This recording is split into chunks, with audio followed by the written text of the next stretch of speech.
Bonjour à tous, je suis ravie de vous retrouver aujourd'hui pour faire une carte avec vous en utilisant ce die là.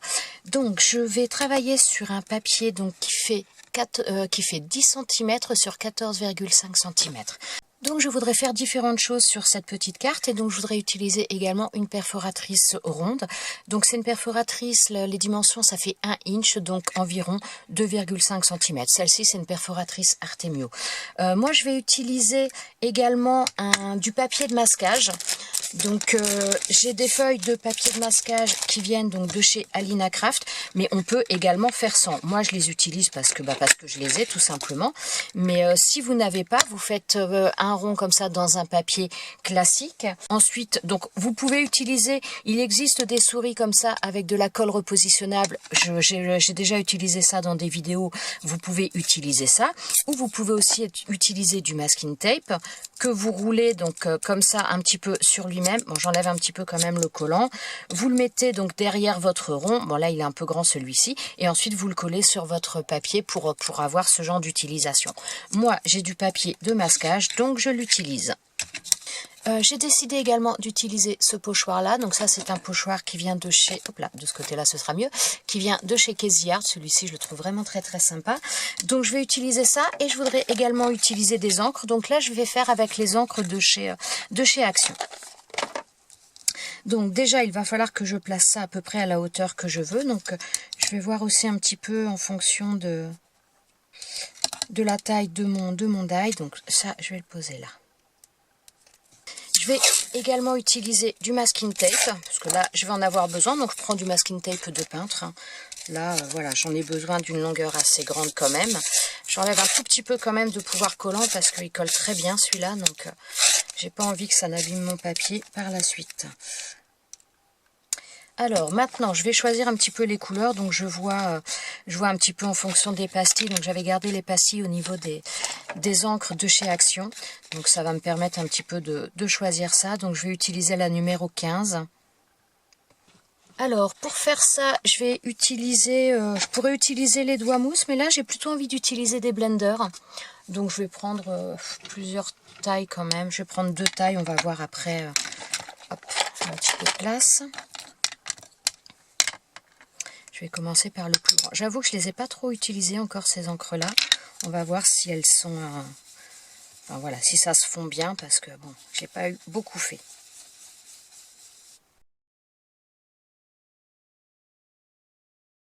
Ouais, j'ai peur que ce soit pas... Je vais utiliser celle-ci, c'est la numéro 16. Elle est un petit peu or, c'est pas forcément ce que je recherche. On va y aller vraiment doucement.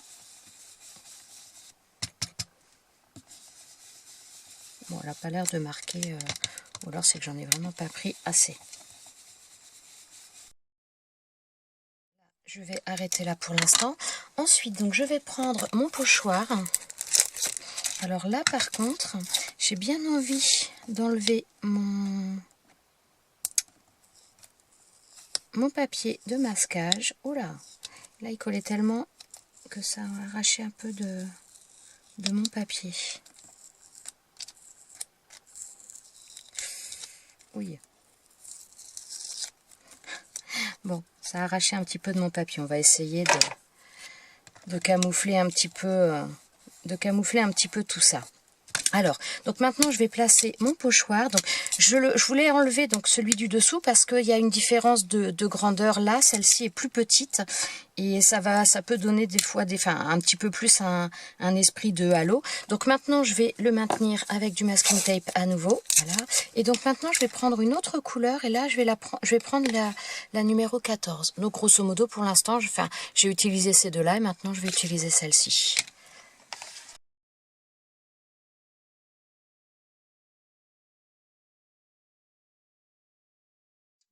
Je vais peut-être rajouter un tout petit peu une autre couleur également.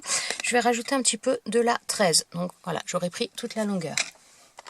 Ce qui m'a l'air un tout petit peu plus soutenu, donc pour rajouter un petit peu d'intensité.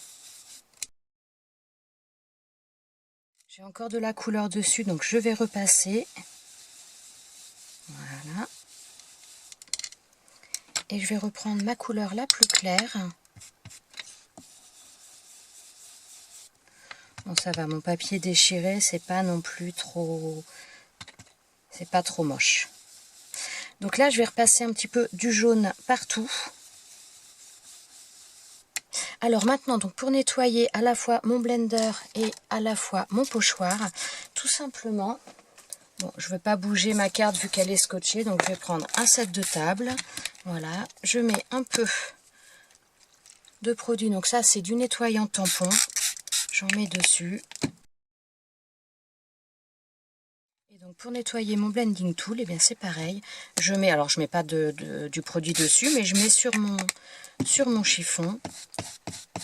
Et je viens passer comme ça. Après, on peut souvent... Bon là, par contre, les encres de chez Action, je trouve qu'elles marquent beaucoup. Elles ont tendance à beaucoup laisser tacher. Donc voilà, là, dans tous les cas, il est propre de l'excédent d'encre. Maintenant, si on veut le ravoir un petit peu plus, bon, l'idéal, c'est après de le passer sous l'eau, l'eau un petit peu tiède avec du produit vaisselle ou en tout cas une base lavande, du savon. Mais il reste marqué, mais en tout cas, ça ne gêne absolument pas pour l'utilisation ensuite. Donc maintenant, on va enlever ça. En espérant que ça me déchire mon papier. C'est des chutes de papier que j'ai pris. C'est une cata. Je sais plus ce que c'est ce papier, mais c'est vraiment pas terrible. Hein. Bon, on va continuer. On va faire avec. Bon, on peut penser que c'est fait exprès. Alors, ce que je vais faire, donc déjà, c'est je vais remettre un papier de masquage en haut. Ah tiens, je vais peut-être prendre celui-là. Peut-être qu'il est moins fort aussi. C'est possible. Voilà. Ensuite, donc là, je voudrais faire un petit peu comme s'il y avait une mer. Donc, je vais réutiliser... Non, je vais pas réutiliser du masking tape. J'ai pas envie que ça fasse la même chose. Alors, donc là, je prends un papier. Je vais le déchirer tout simplement pour savoir à peu près où je vais. Alors, déjà. Et donc, je vais utiliser deux couleurs. Donc, toujours pareil, les pâtes d'encre de chez Action. Je vais utiliser ces deux-là. Voilà. Donc, je reprends toujours mon blender.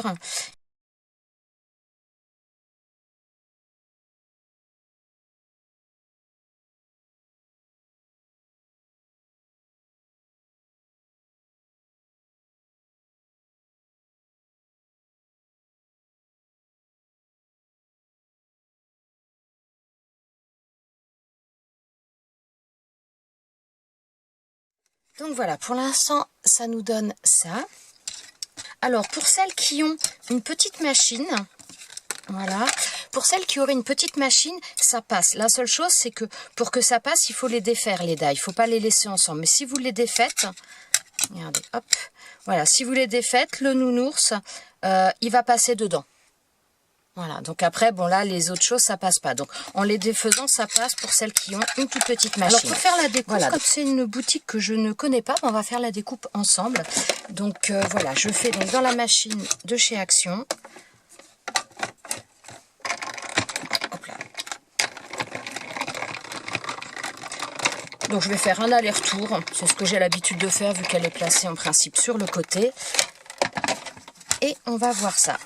Et donc, vous voyez la découpe, bon, je vous la montre à l'envers, mais la découpe se fait vraiment très très bien. Il n'y a pas grand chose à dire, donc franchement, bonne qualité. Donc, on va défaire tout ça. Vous voyez, ça se défait en plus très facilement. C'est vraiment pas mal du tout. Donc, on a plusieurs éléments. Donc, maintenant, je vais venir, donc... alors, en première chose déjà que je vais faire, c'est que je vais mettre un petit peu de couleur sur ces petits oursons. Alors, pour mettre de la couleur, je vais prendre des feutres à alcool. Et ouais, celui-là, ça me plaît bien. Je vais prendre donc le numéro 13.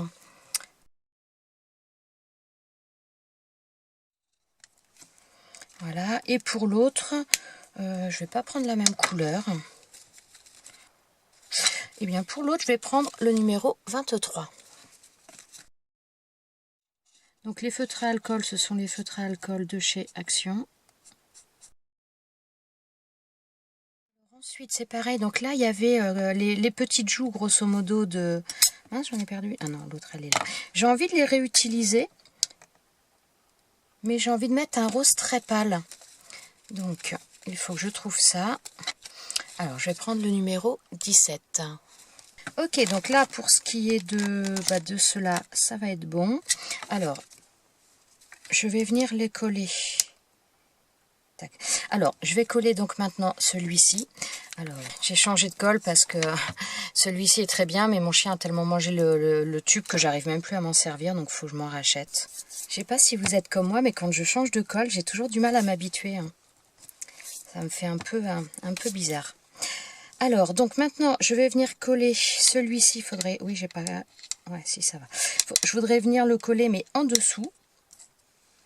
Donc, hop. Alors, celui-ci, pour le coller, étant donné qu'il est très fin, je prends donc un stylo comme ça. Donc, stylo colle, voilà, avec une bille à l'intérieur. Enfin, comme un stylo bic, mais comme un stylo à bille, avec... mais c'est de la colle. Ça, on le trouve, ça fait plusieurs fois que je vous en parle, on le trouve dans les magasins de loisirs créatifs, on le trouve un peu partout. Alors, on va placer ça correctement. En bas, je vais appuyer, mais je ne vais pas appuyer en haut parce que je ne veux pas que ça colle, j'ai oublié de faire quelque chose. Donc déjà, pour commencer, je vais mettre de la colle et puis je vais placer les morceaux que j'ai mis en rose. Donc, maintenant... Alors, là, dans la découpe, il y a cette petite découpe-là pour faire comme si c'était un trou d'eau quelque part. Donc, je vais réutiliser mes couleurs que j'ai utilisées donc pour faire l'eau. Alors, donc ça, je le laisse de côté pour l'instant. Il y avait également un poisson, comme ça. Alors, quelle couleur je lui donnais au poisson? Faire un poisson rouge? Je suis pas sûre qu'il y en ait, mais bon. Alors... On va le faire en rouge. Il sera bien visible. Allez, un petit peu de marron. Donc là, j'avais pris le numéro 11. Sur mon poisson, je vais rajouter également un petit peu... Voilà, c'est le numéro 33. Je ne suis pas sûre que vous le voyez, mais... Voilà, le numéro 33. Parce qu'il est quand même un peu trop rouge, là, sinon. Ah oui, alors étant donné ce que je veux faire, je vais mettre de la couleur des deux côtés. Ah oui, j'aurais pu mettre ma canne à pêche en couleur aussi. Bon, je vais essayer de la mettre en couleur sans abîmer. Je vais prendre un marron, donc je vais prendre la couleur 102. Voilà. Alors, là, il va falloir y aller doucement, ce qui n'est pas forcément mon fort. Pour faire ce genre de choses, franchement, faites-le avant. Pas comme moi. Alors voilà, maintenant ce que je voudrais faire avec ce petit poisson, c'est que j'ai pas envie de le coller. J'aimerais bien qu'il soit au bout du fil de pêche et qu'il puisse vadrouiller. Donc pour ça, je suis allée chercher du fil de pêche. Moi je m'en sers non pas à la pêche parce que je ne pêche pas, mais pour des bijoux. Donc j'ai pris ça. Je vais prendre également ce qu'on appelle des perles à écraser. Donc des petites choses comme ça que l'on écrase justement quand on utilise des fils, des choses comme ça, pour maintenir tout simplement les choses. Alors, il me faut également une pince pour venir écraser justement cette perle à écraser. Ouais, je vais prendre en doré, parce que comme là, on a le ciel. Il va falloir que je fasse un trou dans mon poisson. Donc, je vais prendre vraiment mon petit poinçon comme ça, pas prendre un truc trop épais, enfin, comment dire, avec une pointe trop grosse, parce que sinon, ça fera vraiment un trou trop gros.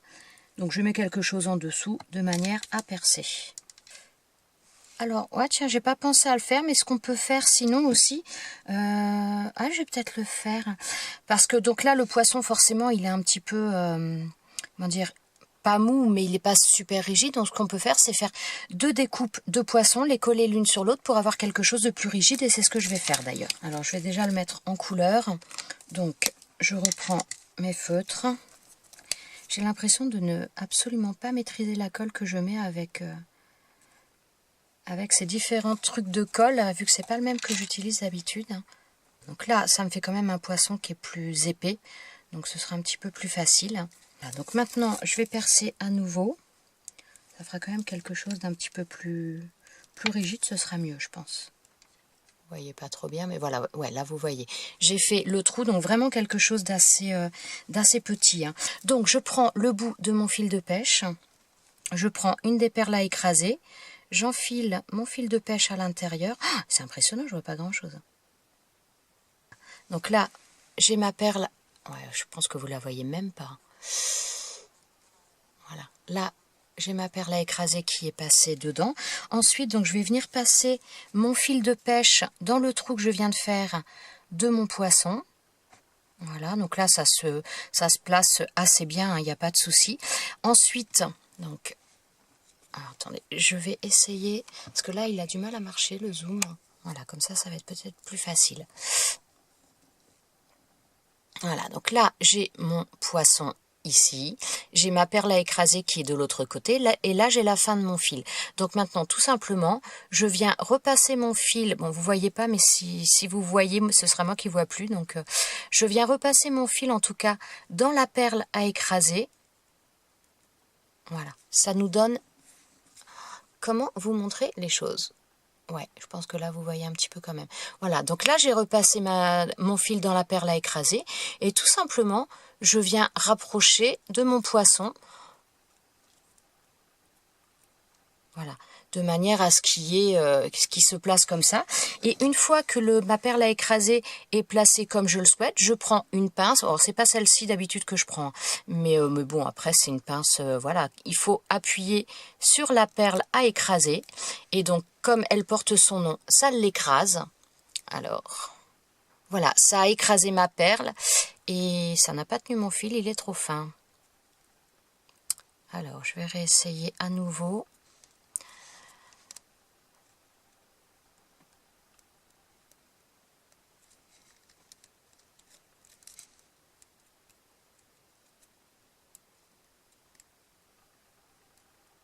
Voilà, là ça fonctionne, c'est que j'avais mal appuyé dessus. Donc là, ça fonctionne. Après, si vous n'avez pas de perle à écraser, rien ne vous empêche de faire des nœuds, hein, tout simplement. Hein. Moi, voilà, j'avais ça, donc je les utilise. Et donc voilà, donc là, on a ce petit bout de fil. Alors, comment arriver à vous montrer les choses? Voilà, donc là, on a le fil qui est relié à la bobine. Là, on a l'autre petit bout que vous ne devez pas forcément bien voir. Mais franchement, pas facile pour vous le montrer. Voilà, celui-ci, donc là, je vais pouvoir couper l'excédent, il n'y a pas de souci. Voilà, donc là, ça nous donne ça. Donc notre poisson est accroché, puisque là, donc ça va être collé ensuite sur une base de carte. Donc, je vais faire un trou en dessous, voilà. Et comme ça, je vais y passer mon fil. Je ne vois pas le bout. Donc là, voilà, je prends le bout de mon fil. Donc là, j'aurai pas besoin de perles à écraser. Hein. Voilà, je passe mon fil derrière. Vous voyez peut-être pas très bien. Voilà, je passe mon fil derrière. Et maintenant, voilà, je vais décider un petit peu de la longueur que je veux laisser au niveau de mon poisson. Voilà, je trouve que c'est pas trop mal. Alors, ce que je vais faire... Eh bien, tout simplement, je vais venir mettre du scotch dans un premier temps. Je vais faire un petit peu des zigzags comme ça, même si ça vient... Bon, j'ai du masking tape, je vais l'utiliser. Hein. Voilà, comme ça, là, ça ne devrait pas bouger. On va en remettre...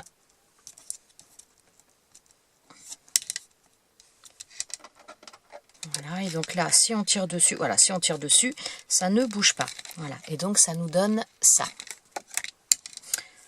Celui-là, je vais quand même encore le maintenir. Je remets un peu de colle sur ma canne à pêche et je la remets. Donc je fais en sorte que ma canne à pêche, par contre, vienne cacher le trou que j'ai fait. Comme ça, on a vraiment l'impression que le fil sort de la canne à pêche. Et voilà, donc ça, c'est bon. Maintenant, il me reste donc à utiliser cette petite découpe là, donc à venir mettre... comme s'il l'avait sorti de ce trou. Donc voilà ce que ça nous donne avec le petit poisson donc qui peut bouger, voilà, très sympa.